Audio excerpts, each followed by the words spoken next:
nwa Jesus inwe ya. Ibro nwa Jesus, hey yeah. This exam of life, obu nebu nwa Jesus. He pass go from death to life. Ogo go ligi the expo. Osigi have given you life and death, choose life. Oku if you go, you wanna say reason to fail in life. See, you don't have a reason to be poor in life. You don't have a reason to be sick and weak. Maka Jesus Christ has paid all your dues. Imagine I one with God is majority. If you don't have Jesus, you are just an entity. The Alpha and Omega and the more and on the titi. When I get questions to lose to get one on the titi. Yeah, what I got? Abone bon wa Jesus, iwe ya. Ibro wa Jesus, hey ya. Abone bon wa Jesus, iwe ya. Ibro wa Jesus, hey ya. You know the make Jesus, pull on wa Jesus, kasi mane no wow.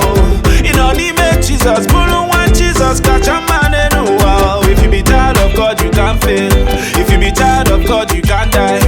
As a child of God, you correct. If you know be child of God, I am sorry. Abone bon wa Jesus, iwe ya. Ibro wa Jesus, hey ya. Abone bon wa Jesus, iwe ya. Ibro wa Jesus, hey ya. Abone bon wa Jesus, iwe ya. Ibro wa Jesus, hey ya. Abone bon wa Jesus, iwe ya.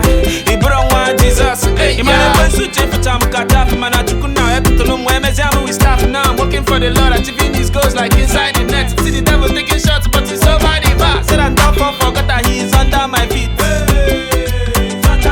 Now I'm more than a conqueror and I can't see defeat. Oh, I can't see defeat. Aka onye ne me go kwa kosi eme o. Chineke idima. Kwa mano ya wuge kwesu nani o. Chineke idima. Aka baji kwa lugo kwa kosi alo. Chineke idima. Lugo kwa kataka lugo kwa kosi alo. Chineke idima.